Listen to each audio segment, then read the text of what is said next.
kulanti waan daawadayaasha ku xiran janalkan Shabeellaha TV ku soo dhawaada mar kale iyo muuqaal cusub. muuqaalkan waxaan kaga hadli doonaa muuqaal anshaxumo ah oo laga duubay gabadha ugu caasan TikTok-ga taas oo lagu magacaabo Ayuun Qurux. haddaba yaa ka duubay muuqaalkan anshaxumada ah sidee ayuuna ku soo galay baraha bulshada. inta aanan ku bilaabin faahfaahinta qodobkan haddii ay tahay booqashadii ugu horeysay oo aad ku timaado janalkan Shabeellaha TV waxaan si xushmad leh kaaga codsanayaa inaad janalka subscribe aad saarato furtana gambaleelka si ay ku soo gaaraan barnaamijyada warbixinada iyo wararka degdega ah ee aan halkan ku soo baahiyo. muuqaal laga duubay Ayuun Qurux kaas oo saacadihii ugu dambeeyay baraha bulshada qabsaday gaar ahaan Facebook iyo YouTube-ka kaas oo hadal heen badan ka dhaliyay social media-ha. muuqaalka ayaad ku arkaysaa Ayuun Qurux oo jirkeeda qaybo kamid ah taabanaysa. haddaba markii muuqaalkan lagu baahiyay baraha bulshada ayaa waxaa ka dhalatay falcelin badan iyada oo ay dadka qaar ku doodayaan inaysan ahayn Ayuun Qurux.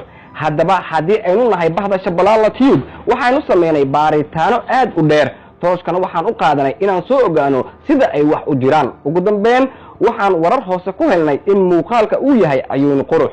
hagaag haddii ay tahay Ayuun Qurux qofka ka muuqda muuqaalka haddaba waxaad isweydiinaysaa waa kuma qofka ka duubay haddana soo geliyay baraha bulshada. sidaan warar lagu kalsoonaa karo ku helnay waxaa muuqaalka ka duubay wiil ay ahaayeen xiriir wadaag yacni wiil ay jecleed. waxaa soo kala dhex galay khilaaf xoogan kaasoo sababay inay xiriirka u jarto wiilkaas laakiin ma aysan ogeyn inuu ka hayo muuqaalo uu weliba ka duubay intii video call-ka uu kula hadli jiray.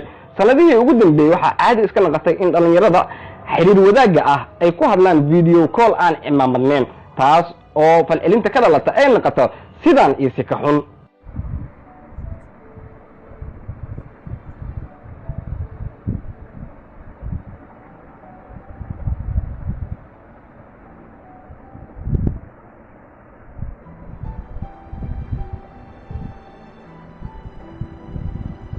kuma santaa daawashada aad daawato muuqaalkan daawaday haddii ay tahay booqashada ugu horeysay aad ku timaado janalkan Shabeellaha TV waxaan si xushmad leh kaaga codsanayaa inaad janalka subscribe aad saarato furtana gambaleelka si ay ku soo gaaraan barnaamijyada warbixinada iyo wararka degdega ah ee aan halkan ku soo baahiyo.